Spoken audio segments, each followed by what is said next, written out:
Vous écoutez Europe 1, il est 9h30, le journal des médias avec Thomas Joubert. Bonjour Thomas. Bonjour, à la une ce matin, 2 plaintes déposées après un reportage d'enquête exclusive sur Saint-Tropez, D8 mis en garde par le CS après son émission sur le Front National et un présentateur vedette de la télé américaine annonce en direct qu'il souffre d'un cancer.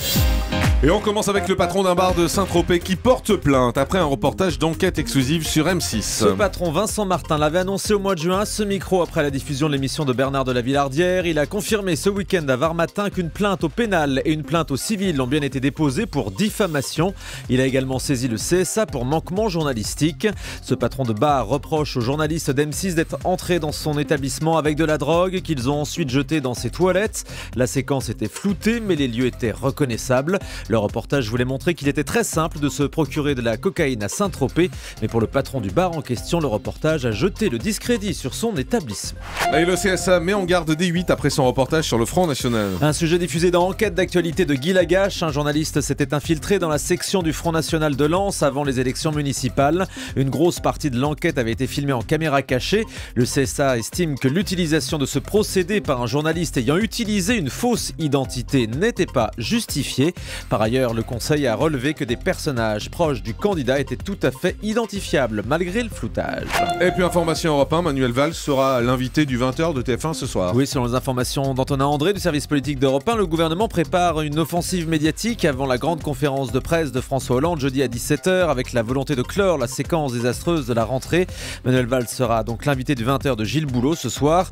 Par ailleurs, notez que France 3 retransmettra cet après-midi le discours de politique générale du Premier ministre en direct de l'Assemblée à partir de 14h55.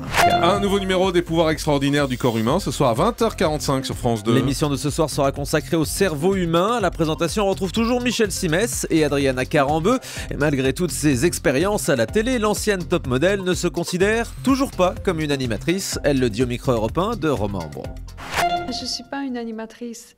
Voilà, j'avais ces propositions qui étaient extrêmement intéressantes. Les chaînes sont contentes de ma prestation, c'est gentil. Peut-être parce que les gens s'identifient un peu plus avec quelqu'un qui n'est pas forcément un journaliste pro. On apprend énormément de choses sur nos corps. Et puis, on voit des images époustouflantes. En plus, il y a beaucoup d'humour, on rigole beaucoup. Et ça plaît aux téléspectateurs parce qu'ils apprennent, mais c'est pas comme à l'école. Une nouvelle émission consacrée à la mode arrive sur la chaîne June. June, c'est une chaîne destinée aux jeunes filles. Et à l'occasion des prochains défilés de mode, la chaîne proposera une quotidienne Paris Fashion Week présentée par l'ancien mannequin Satya Oblett. Ce jeune homme d'origine indienne qu'on a souvent vu avec les cheveux décolorés. Il nous fera découvrir donc toutes les coulisses de la semaine de la mode.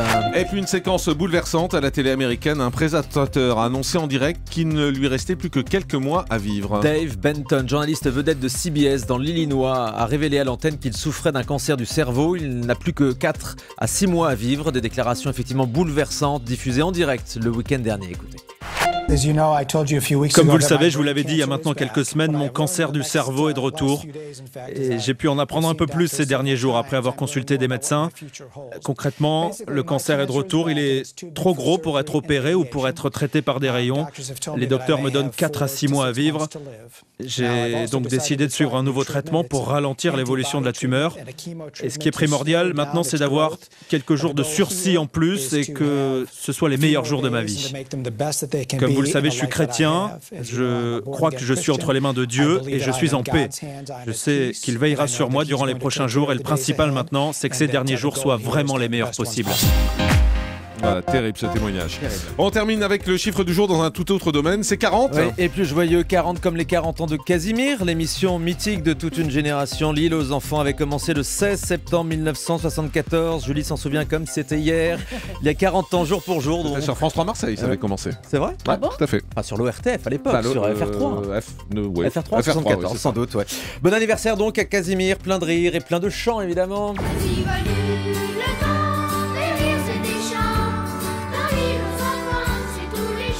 C'est bien pour l'avoir toute la journée en tête, ça c'est parfait. Merci Thomas Joubert. Le grand direct des médias, Jean-Marc Morandini.